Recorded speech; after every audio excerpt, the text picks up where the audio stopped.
Je travaille avec des victimes donc, de psychotrauma et donc également de stress post-traumatique. Là, il est question de proposer des chiens d'assistance à ces victimes de stress post-traumatique.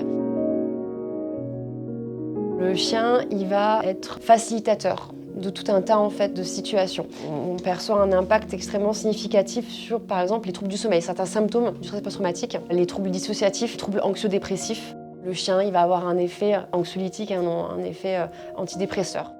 Il va surtout permettre à la personne d'être capable de pouvoir ressortir à l'extérieur, de se réexposer à des situations qui étaient devenues trop stressantes.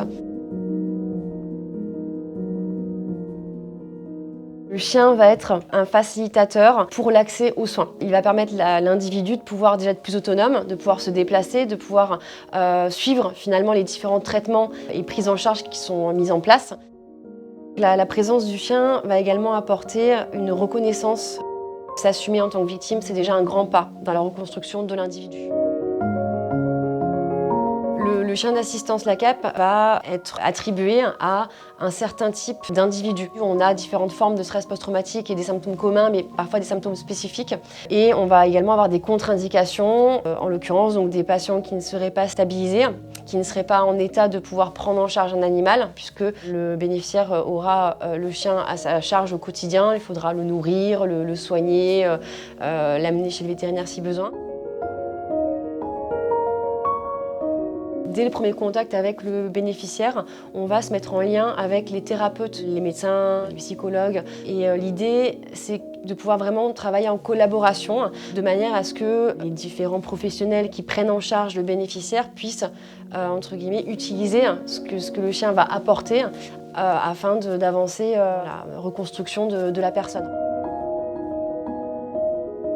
Entre le premier contact avec le bénéficiaire et la remise du chien, on va voir entre 6 mois et 1 an. On a d'abord tout un protocole, un petit peu d'identification des besoins du bénéficiaire.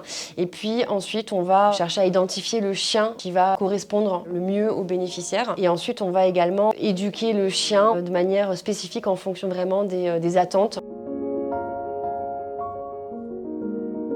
J'interviens donc en amont, avant la remise, ce qu'on appelle la remise, donc le moment où on va confier le chien au bénéficiaire. Et j'interviens également donc en suivi, c'est-à-dire qu'on va suivre le bénéficiaire et le chien tout au long de la carrière du chien. Et donc on va suivre effectivement le binôme tant que le chien est avec le bénéficiaire.